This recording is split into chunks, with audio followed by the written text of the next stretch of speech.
यदि उससे नहीं समझे तो फिर वो बोलते हैं जिस धन के लिए तुम लगे हुए हो उसमें संतुष्ट रहना सीखो। अधिकतर मनुष्यों की चेष्टा धन को लेकर होती है। जो धन से आगे बढ़ता है या धन से ऊपर उठना चाहता है वो एक और जगह आकर फंस जाता है। कौन से? भोग, काम। तो यही तीसरा श्लोक है, नारी स्तन भर नाभि निवेशम। जो नारी के स्वरूप को देख रहा है, नारी के स्वरूप को देखकर, उसकी नाभि को देखकर मोहित हो गया है, माया के अधीन हो गया है, भोग करना चाहता है। दृष्टवा माया मोहावेशम, देखते ही स्वरूप को, देखते ही नारी के स्वरूप को देखते ही काम जागृत हो जाता है। एतन मास वसादि विकारम, कितना मूड है देखो, ये नहीं सोचना चाह रहा या ये नहीं सोचता कि ये विकार हैं मांस और मज्जा के। शरीर किससे बना है? यदि किसी की त्वचा को उतार दिया जाए तो नीचे से क्या निकलेगा? जो स्वरूप होगा क्या आप उसके साथ भोग कर सकते हैं? परंतु इतना गहरा तो चिंतन आप करना ही नहीं चाहते। काम आतुर होकर, काम के अधीन होकर आप भोग करके जीवन को बस वही जीवन का अर्थ निकालना चाह रहे हैं। मुझे एक प्रसंग याद आ गया है। एक बार एक तेजस्वी साधु भिक्षाटन के लिए गांव में जाते हैं। वो गांव में वो नए होते हैं तो एक दरवाजे पर खटखटाहट करते हैं। वो एक वेश्या का घर होता है। वो वेश्या स्वयं भिक्षा देने के लिए बाहर आ जाती है। देखती है कि अत्यंत तेजस्वी साधु है और साधु देखता है कि अत्यंत सुंदर नारी है। तो साधु अपना स्वाभाविक कर्म और अपने धर्म को भूलकर उसके स्वरूप को देखकर मोहित हो जाता है।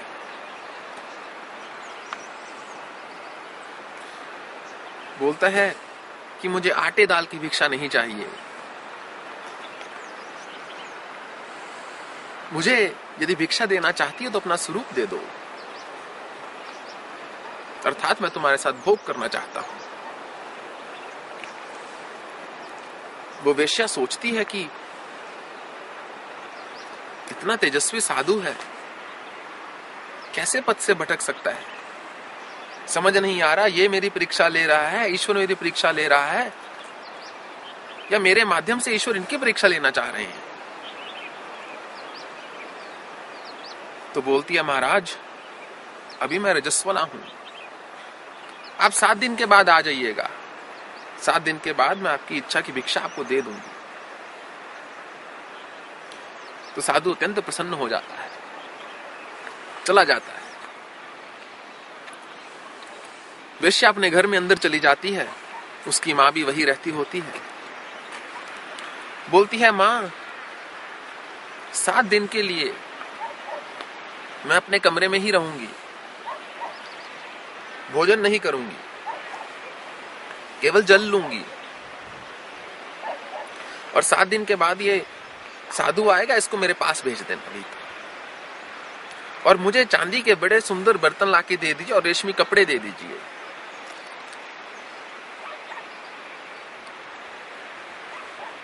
तो उसकी मां सोचती है शायद साधु ने कुछ ऐसा बोला होगा, तो वो सब इंतजाम करवा देती है उसके लिए, अपनी बेटी के लिए। वो बोलती है, एक नाई को भी भिजवा दीजिए। एक नाई को भी बुला लिया जाता है। तो वो नाई को बोलती है कि मेरे इतने सुंदर बाल, जो उसके बाल एड़ी तक आते थे उसकी, इनका मुंडन कर दे। तो नाई घबरा जाता है, बोलता है, क्या आप मुझसे व्यंग कर रही हैं? स्त्रियां तो मर जाती हैं इतने सुंदर, इतने लंबे, इतने गहरे घने बालों के लिए, और आप बोल रही हैं कि इनका मुंडन कर दो। बोलती नहीं, मुझे एक साधु को बचाना है, उसके लिए तो बहुत छोटी सी कीमत है ये, इनको उतार दो मेरे सर से। उतार कर वो बड़ा सा चांदी का बर्तन रखा है उसमें डाल दो, उसमें डालकर ऊपर रेशमी कपड़े से ढक दो। कर देता है। एक दूसरे बर्तन में वो जो भी मल त्याग करती है उसमें डाल देती है, उसको रेशमी वस्त्र से ढक देती है। तीसरे बर्तन में मूत्र विसर्जन मूत्र डाल देती है, उसको रेशमी कपड़े से ढक देती है। और मुख में उंगली डालकर वमन कर देती है। जो भी बाहर आता है उसको एक बर्तन में डालकर चांदी के सुंदर से ऊपर से रेशमी कपड़े से ढक देती है। अपने शरीर की समस्त मैल 7 दिन न नहाती है न धोती है, को उतार कर एक और बर्तन में रख देती है, उसको भी ढक देती है। उधर वह साधु जो कामातुर हो चुका है, जो अपने स्वयं के स्वरूप को भूल चुका है, 7 दिन में सब भजन कीर्तन भूल जाता है, सब नित्य कर्म नैमित्तिक कर्म सब काम्य कर्म भूल जाता है, बस उसी वेश्या का चिंतन कर रहा है। इसको बोलते हैं पतन। जब मनुष्य अपनी स्थिति से इतना गिर जाता है कि उसको एक अत्यंत अनुचित कार्य भी उचित प्रतीत होने लगता है और वो चाहकर भी उचित कार्य को नहीं करना चाहता, इसी को बोलते हैं पतन। 7 दिन के बाद वो जाता है, दरवाजा खटखटाता है, वेश्या की मां बाहर आती, बोलती है महाराज वो अंदर आप ही का इंतजार कर रही है, ना जाने आपने कैसा जादू किया है, 7 दिन से कमरे से बाहर नहीं आई है। तो साधु चला जाता है भीतर, उसके मन में लड्डू फूट रहे हैं। जाता है, दरवाजा खोलता है तो देखता है वो घूंघट करके बैठी हुई है। तो साधु और भी खुश हो जाता है।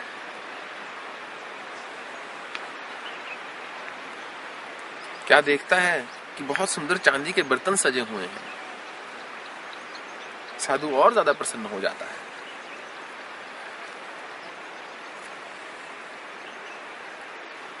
उसको बोलता है वेश्या को कि मैं आ गया हूं, मेरी भिक्षा का समय हो गया है। तो वेश्या बोलती है महाराज मैंने पूरे 7 दिन लगा के अपने स्वरूप को बहुत तैयार किया है आपके लिए, आपने मुझसे मेरा स्वरूप मांगा था, मैंने वो तैयार किया है। तो साधु प्रसन्न हो जाता है। बोलती है महाराज आप एक एक करके उस बर्तन जो ढके हुए हैं उनके कपड़ों को उठाते जाइए, मेरा स्वरूप आपको ज्ञात होता चला जाएगा। साधु विस्मित हो जाता है कि ऐसा क्या हो रहा है। फिर भी जैसा वो कहती है वैसा करता है। जैसे ही पहला कपड़ा उठाता है तो जो दृश्य देखता है, इतने सारे बाल उसमें पड़े हुए हैं, उसकी समझ में कुछ नहीं आता। दूसरा खोलता है तो इतनी दुर्गंध होती है मल की, तीसरा खोलता है मूत्र की, उससे भी ज्यादा दुर्गंध होती है, चौथा खोलता है शरीर की मैल पड़ी हुई है। बोलता है ये क्या अबद्धा मजाक है, तुम कौन हो। वो अपना घूंघट हटाती है तो साधु देखकर भयभीत हो जाता है उसके स्वरूप को। ना सर पर बाल है, ना मुख पर कोई तेज है, ना कांति है, ना ओजस है। 7 दिन से उसने कुछ खाया नहीं है, जीर्ण क्षीर्ण हो चुकी है। तो साधु बोलता है तुम कौन हो, वो सुंदर नारी कहां गई 7 दिन पहले जिसको मैं मिला था। बोलती मैं ही हूं महाराज, आपने मुझसे मेरा स्वरूप मांगा, मैंने वो आपके लिए बनाकर रख दिया है, यही तो मेरा स्वरूप है महाराज।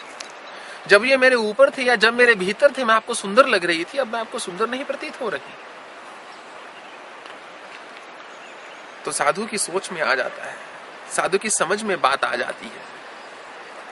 वो क्षमा मांगता है, बोलता है मां मुझे क्षमा कर दो, मैं अपने पद से भटक गया था।